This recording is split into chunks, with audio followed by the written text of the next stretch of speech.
वो दूसरे प्रधानमंत्री रह चुके हैं श्री लाल बहादुर शास्त्री जी। तो ये एंट्रेंस गेट है विजय घाट का। ये आप देख इलाहाबाद में मात्र अध्यापक थे और उनकी माता श्रीमती राम दुलारी उत्तर प्रदेश। जय जवान जय किसान। आप सभी को सन्नी ब्रजवासी की तरफ से प्यार भरी राधे राधे।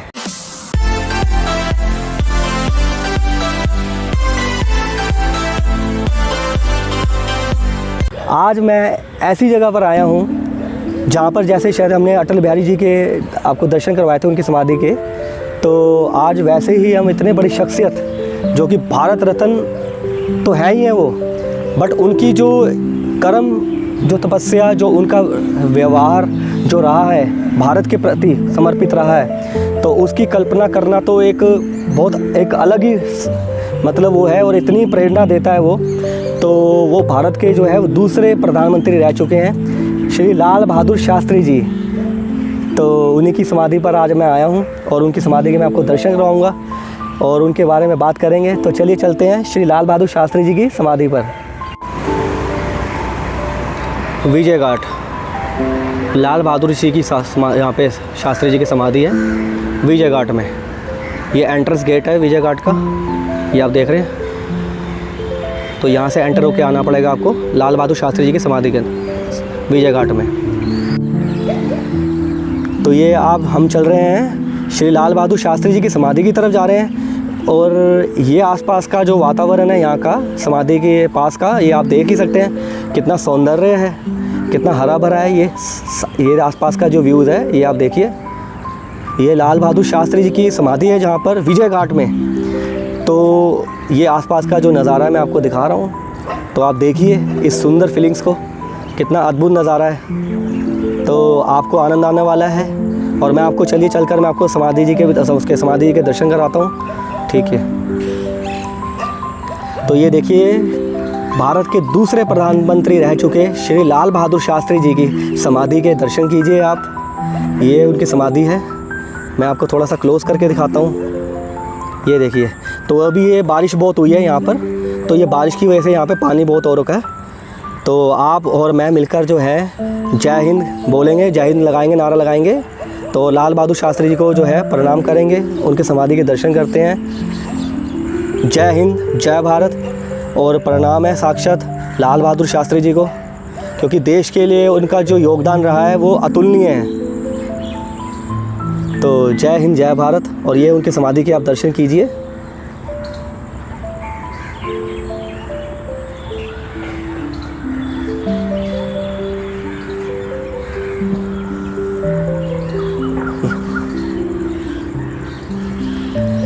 ये देखिए, ये लाल बहादुर शास्त्री जी की समाधि है। तो ये उनके दर्शन कीजिए आप और प्रणाम कीजिए और मानसिक तौर पे आप भी उनको श्रद्धांजलि दीजिए और नमन कीजिए। ऐसी दिव्यांगत आत्मा जो कि देश में जिनका ऐसा योगदान है, जिनसे हम बहुत कुछ सीख सकते हैं इंसानियत के नाते। तो जय जवान जय किसान, जय हिंद जय भारत। लाल बहादुर शास्त्री जी को नमन है। ये उनकी समाधि के आसपास के आपको दर्शन दिखा रहा हूँ मैं आपको। ये है उनकी समाधि।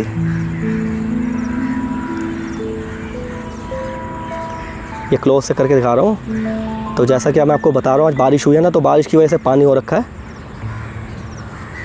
ये देखिए, बाकी चलते हैं आगे और जानते हैं। ये देखिए, स्वर्गीय श्री लाल बहादुर शास्त्री जी भारत के द्वितीय प्रधानमंत्री। जैसा कि मैं आपको बता रहा हूँ, ये भारत के दूसरे प्राइम मिनिस्टर थे श्री लाल बहादुर शास्त्री जी। तो उनके बारे में यहाँ पर आप आओगे तो यहाँ पे देखो लिखा हुआ उनके बारे में, भारत के द्वितीय प्रधानमंत्री भारत रत्न श्री लाल बहादुर शास्त्री जी का जन्म 2 अक्टूबर 1904 को उत्तर प्रदेश के वाराणसी जिले के मुगलसराय में हुआ। उनके पिता श्री शारद प्रसाद इलाहाबाद में मात्र अध्यापक थे और उनकी माता श्रीमती राम दुलारी उत्तर प्रदेश के मिर्ज़ापुर की एक विनम्र पारिवारिक पृष्ठभूमि की थी। लाल बहादुर शास्त्री के पिता का स्वर्गवास जब वह 1.5 वर्ष की आयु के थे तो हो गया था। पिता की मृत्यु के बाद उनका पालन पोषण अभावग्रस्त परिस्थितियों में हुआ। उन्होंने वाराणसी के हरिश्चंद्र स्कूल में शिक्षा जो है ग्रहण की और बाद में प्रसिद्ध काशी विद्यापीठ के शास्त्री की उपाधि ग्रहण की। बाद में वह जनमानस में शास्त्री जी के नाम से संबोधित होने लगे। तो 1921 में शास्त्री जी ने गांधी जी के आह्वान पर असहयोग आंदोलन में भाग लिया और गिरफ्तार हुए। उसके बाद वह राजनीति में कार्यकर्ता के रूप में कई बार जेल गए। मई 1928 में उनका विवाह मिर्ज़ापुर में ललिता देवी से हुआ। उन्होंने विवाह में दहेज लेने से इनकार कर दिया, लेकिन लोगों के बहुत आग्रह पर उपहार के रूप में एक चरखा और कुछ गंज खादी का कपड़ा लेना स्वीकार किया। लाल बहादुर एवं ललिता को 2 पुत्रियों का कुसुम तथा सुमन और 4 पुत्र हरि, अनिल, सुनील और अशोक हुए। तो आज़ादी के बाद उन्होंने गृह मंत्रालय का महत्व एक कठिन विभाग सौंपा गया। बाद में जब पंडित जवाहरलाल नेहरू कांग्रेस के अध्यक्ष बने तो शास्त्री जी को प्रथम आम चुनाव का संचालन करने के लिए अखिल भारतीय कांग्रेस कमेटी का एक मात्र महामंत्री चुना गया। 1952 में कांग्रेस की जीत हुई। पंडित जी ने अपने मंत्रालय में शास्त्री जी को रेलवे एवं परिवहन मंत्री का नियुक्त किया गया। तो एक उच्च पर्व के सुधार रूप में स्वागत किया गया। 1957 में आम चुनाव के बाद शास्त्री जी को पंडित जी के मंत्रिमंडल में कई महत्वपूर्ण विभाग सौंपे गए, जैसे संचार मंत्री, वाणिज्य मंत्री, उद्योग एवं गृह मंत्री। नेहरू जी की मृत्यु के बाद 9 जून 1964 को शास्त्री जी भारत के दूसरे प्रधानमंत्री बने। प्रधानमंत्री के 18 माह के कार्यकाल में शास्त्री जी ने शुद्ध आचरण, दृढ़ संकल्प, कर्तव्यनिष्ठा, त्याग, ईमानदारी एवं सादगी का अनुकरणीय आदर्श प्रस्तुत किया। उन्होंने प्रधानमंत्रित्व काल में भारत ने पाकिस्तान से हुए युद्ध में जीतकर खोई हुई प्रतिष्ठा अर्जित की और उनका जय जवान जय किसान का नारा जन जन मन में समा गया। वह आज भी उतना ही सार्थक है। तो 11 जनवरी 1966 को प्रधानमंत्री श्री लाल बहादुर शास्त्री जी ने सोवियत संघ के ताशकंद शहर में पाकिस्तान के राष्ट्रपति श्री अयूब खान के साथ ताशकंद समझौते पर हस्ताक्षर किए। उसी रात में उनका देहांत भी हो गया। मृत्यु के कुछ समय पहले ही उन्होंने कहा था कि भारत को शांति के लिए उसी साहस एवं दृढ़ संकल्प से लड़ना है जैसे युद्ध में लड़े। तो लाल बहादुर शास्त्री को 1966 में भारत रत्न की उपाधि राष्ट्रपति डॉक्टर सर्वपल्ली राधाकृष्णन द्वारा मरणोपरांत दी गई। तो लाल बहादुर शास्त्री जी को नमन है। ये देखिए लाल बहादुर शास्त्री जी की समाधि जो है उस पर एक स्लोगन लिखा हुआ है जो कि मैं आपको बता ही रहा हूँ, जय जवान जय किसान। ये उनका बहुत प्रचलित और बहुत एक जुनून से भरने वाला ये उनका स्लोगन रहा है, नारा रहा है। तो जय जवान जय किसान।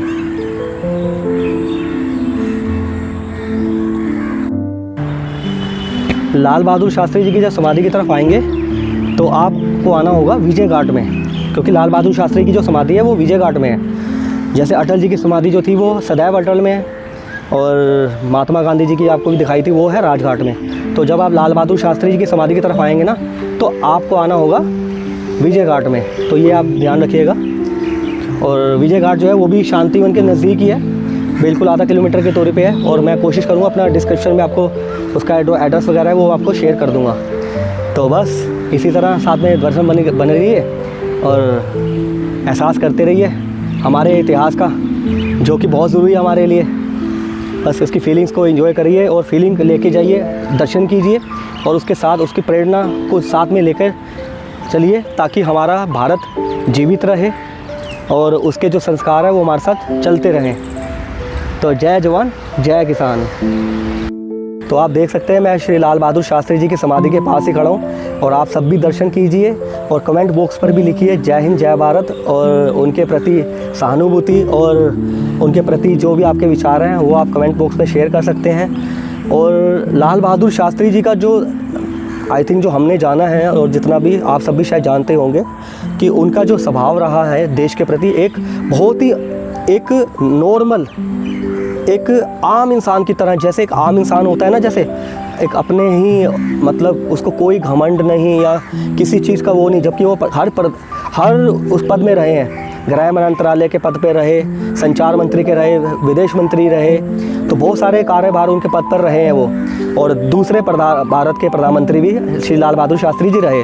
लेकिन उनका जो जीवन था वो बहुत ही सादगी से भरा और ईमानदारी, कट्टर, मतलब इतनी आम उनका स्वभाव था कि बस उसका मुझे नहीं लगता कि उनके जैसे वो हमारे सबके लिए प्रेरणादायक है, और उनसे हम बहुत कुछ सीख सकते हैं श्री लाल बहादुर शास्त्री जी से। तो बहुत ही उनका ऐसा जीवन रहा है, बहुत सादगी भरा और बहुत ईमानदार रहे। मतलब हर अपने जब भी उन्होंने जितने भी कार्यकाल में रहे हैं बड़े ही ईमानदारी के साथ उन्होंने कार्य किया है। और एक उनकी मैं कभी आपको लेके चलूँगा, उनके म्यूज़ियम भी, लाल बहादुर शास्त्री जी का म्यूज़ियम में कभी लेके चलूँगा आपको, तो उसमें भी बहुत अच्छा सुंदर उनका किस्सा है, वो उनकी कार से रिलेटेड किस्सा है उनका, तो वो भी कभी आपको शेयर करूँगा। और गाड़ी के भी आपको मैं उनकी दिखाऊंगा कि जो उनकी गाड़ी थी और उन्होंने कैसे वो गाड़ी ली और लोन पर ली उन्होंने, और क्या उसका किस्सा था, वो आपसे मैं उस वीडियो में शेयर करूँगा। तो बड़ा महत्वपूर्ण है वो भी। तो बाकी अभी खैर आप दर्शन कीजिए लाल बहादुर शास्त्री जी की समाधि के, तो जो कि मुझे फीलिंग्स ऐसी है कि बस उसको प्राउड फील होता है। एक आत्मा की छाती जो है, मतलब छाती एकदम फूल जाती है कि भाई इतने बड़े बड़े जो दिग्गज हैं हमारे भारत के, वो उन्होंने इतना भारत के लिए इतना योगदान दिया है। तो हमारा बस यही अब मेरी प्रार्थना है आप सभी से कि आप जो है ऐसे जो बड़े, मतलब एक तरीके से मैं ये कहूँगा कि जैसे हम ईश्वर को मानते हैं, जैसे ईश्वर की शक्ति को मानते हैं, तो ये ईश्वर की ही शक्ति की देन है, या ईश्वर का रूप भी बोल सकते हैं, कि जिन्होंने आए और देश के लिए अपने आप को समर्पित किया है और देश को आज इतना ऐसी असुलियत दी है जिसको आप और हम आज हम देखते हैं। तो इनसे हमें सीखना चाहिए। तो आप भी जब आएँ और ऐसे ही जुड़ें, अपने फैमिली में अपने बच्चों को भी लेकर आएँ और ऐसे बड़ी बड़ी दिव्यांगत आत्माओं से उनके दर्शन कराएँ और उनके बारे में बताएँ कि कितना बड़ा उनका योगदान रहा है हमारे देश के लिए, ताकि हमारा देश और विकसित हो और अच्छे संस्कारों से वो बढ़ता जाए और पनपता जाए। तो लाल बहादुर शास्त्री जी का एक बड़ा स्लोगन बड़ा सुपर हिट रहा है, और सुपर हिट क्या, वो मतलब जन जन में, कण कण में उनका जो है वो नारा बड़ा प्रचलित है। आप सब जानते होंगे, उन्होंने नारा दिया था जय जवान जय किसान। तो वो क्योंकि वो आम इंसान की तरह रहना पसंद करते थे और आम लोगों की तरह रहना चाहते थे, और किसानों के प्रति उनका बहुत प्रेम था। किसानों की खेती की तरफ वो बड़ा उनको बढ़ावा देते थे ताकि आम लोगों को बहुत राहत मिले। तो जवानों के लिए इसलिए था क्योंकि जवान जो लोग हैं हमारे भारत के प्रति, जो वो बॉर्डर पे जैसे लड़ाई लड़ते हैं और हमारे देश की कितनी सुरक्षा करते हैं वो, और कितने वो शहीद हो जाते हैं, तो इसलिए उन्होंने जवानों को भी बहुत प्रोत्साहित करते थे और किसानों के लिए बड़ा प्यार था। तो इसलिए उन्होंने जो स्लोगन दिया जय जवान जय किसान, ये बहुत प्रसिद्ध इनका लाल बहादुर शास्त्री जी का स्लोगन रहा है। तो इसी स्लोगन के साथ उनको प्रणाम करते हैं और आशा करते हैं कि हम उनके संस्कारों से भली भांति परिचित रहें और आगे आने वाले हम जनरेशन को भी उनसे दर्शन करवाते रहें और आगे उन्हें पीढ़ी को भी बताते रहें। तो आप सभी से मेरी प्रार्थना है कि आप जो है अपना हर चीज़ के लिए समय जैसे निकालते हैं, किसी भी टाइम में अपना, तो कुछ भी समय आपको समय मिले तो आप अपनी टाइम में से निकाल के आप लाल बहादुर शास्त्री जी के समाधि पर आइए और उनके दर्शन कीजिए, उनकी फीलिंग्स लीजिए और उनके बारे में जानिए, ताकि हम और आप मिलकर अच्छी चीज़ों को बढ़ा सकें और प्रेरणादायक जो हम इनसे प्रेरणा ले सकें, हम सीखें अपने जीवन में कि हमें क्या करना है और क्या नहीं करना है। तो ये बहुत ज़रूरी है हमें जानना।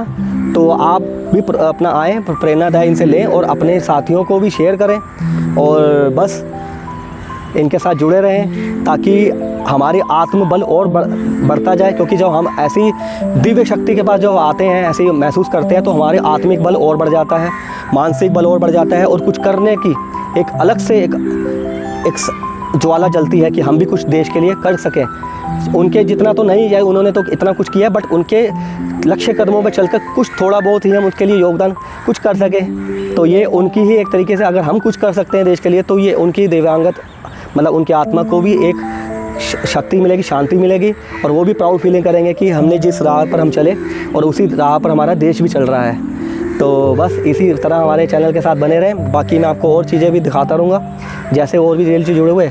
तो वीडियो पसंद आई हो तो लाइक करें, शेयर करें, सब्सक्राइब करें और ऐसे ही हमारे चैनल सन्नी ब्रजवासी के साथ बने रहें, ताकि हम आप मिलकर देश के प्रति और अच्छे कर्म और अच्छे संस्कार के प्रति बढ़ सकें आगे।